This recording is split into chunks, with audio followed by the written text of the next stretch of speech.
Waitress is nervous to serve red-handed customer, then sees note he left and bursts into tears.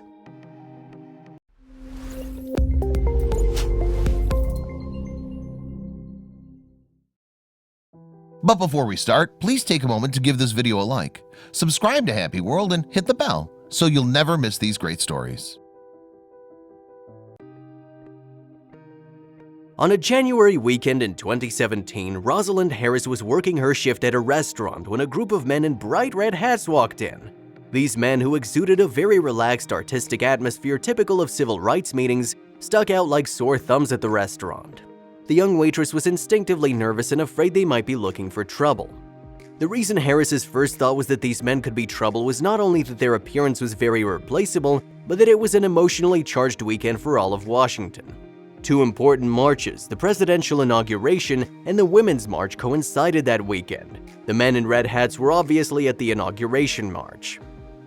Funnily enough, Harris was at the Women's March. The 25-year-old waitress was also a professional dancer. She worked 2 jobs to make ends meet and put herself through college. Harris was also passionate about social justice, which totally fit busboys and poets. The restaurant where she worked is itself professed a community where racial and cultural connections are intentionally elevated. It made sense that those red-headed men had left that particular establishment in silence, and that all the customers and staff were looking at them in disbelief, Harris included. She had always worked hard and didn't want to see any customer drama occur. Unexpectedly, Harris would soon realize that her initial instinct was totally unfair, and the encounter would teach her an important lesson.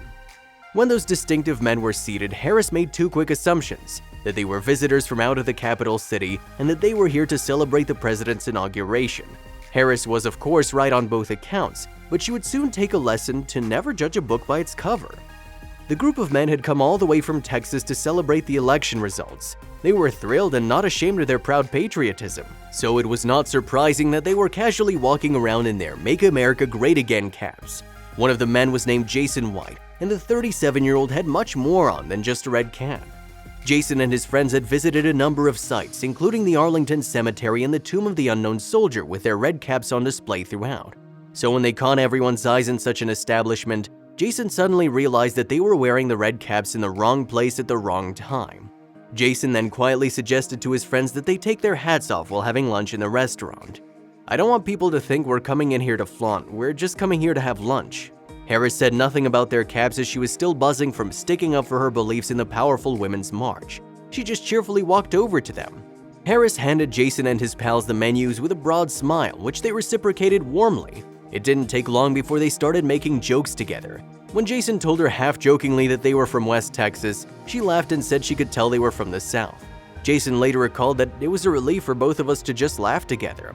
After they'd broken the ice, Jason made their orders under Harris's recommendation, and he went on to ask the restaurant's history as he'd never experienced a place quite like this. Harris was of course very happy to answer their questions. She said Busboys and Poets was named after a poet Langston Hughes, as he had worked as a busboy before gaining recognition in literature. After a buoyant conversation, Harris bought them their orders and left them to enjoy their lunch, thinking that would be the end of their encounter. When Jason and his friends finished their lunch and were ready to leave the restaurant, they said thanks and goodbye to her from afar. Harris warmly replied and then went over to the table to clean up, but she would have never expected what was to come. Harris noticed a check covered in words. She initially thought it was just a careless scribble, but on closer inspection, realized it was a personal note especially written for her. Harris got interested in the words that read, "We may come from different cultures and may disagree on certain issues. If everyone would share a smile and kindness like your beautiful smile, our country will come together as one people." With each sentence, Harris was more and more touched by the heartfelt message. The note concluded with words, "Not race, not gender, just American, God bless." Harris was really invigorated by the idea of how far a smile can go, but she would soon be utterly astounded by what would come next. These Texan men's total bill for their lunch came in at $72.60. In general, it's exciting for a waitress to get any tip above 20%, while Jason had left her a tip of a whopping $450, 625% of their cost. It was just unbelievable. Jason explained that the tip was a nod to the inauguration of the 45th president, and he hoped everyone could go forward together. Jason hadn't even broken the secret to his friends. He was so touched by everything he'd seen in Washington over the wonderful weekend Whether it was the inauguration in Women's March or the guard at the Tomb of the Unknown Soldier and the ethnic minority role models on the walls of busboys and poets, he thought all these expressed American values and represented the very foundation of what it meant to be American. This experience inspired Jason so much that he began thinking that people probably had more in common than their appearances show. Harris had a negative impression about the Texans according to their images at first, but she still served them with a smile and then discovered that they actually shared many values. It was this kind of resonance that inspired Jason's incredible act of kindness. Harris felt extremely emotional for both the heartfelt words and the huge tip. She admitted that she felt guilty about making unfair assumptions about the Texans only based on their appearances, and was surprised to find that Jason was more embracing than even some of my more liberal friends, and there was a real authenticity in our exchange.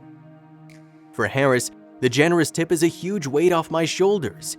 She had been about to move into another apartment but hadn't had enough money to pay any upfront costs, so the $450 tip came at just the perfect time.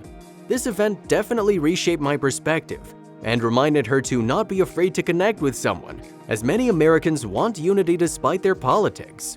Both Harris and Jason had kept this unexpected encounter between themselves. It wasn't publicly known until one of Harris's coworkers posted an image of the receipt on social media. It came as no surprise that the story caught the attention of millions in no time, which brought Harris and Jason a chance to reunite after their fateful encounter at Busboys and Poets. During an interview, Harris and Jason had an emotional chat via FaceTime call. They both hoped that people wouldn't misunderstand this act of kindness as this white guy helping this black girl. The gracious gesture actually came from love and respect for a stranger, whatever they look like. They hoped that their story could set an example that people should think a little bit before they judge people, on all sides. Jason said heartfeltly, "We have to think about being better Americans. We have to look into ourselves and how we treat one another. If everyone did a little something to show respect, we can love one another." At the end of the passionate FaceTime conversation, Harris sent Jason a virtue hug and he reciprocated with a virtual kiss.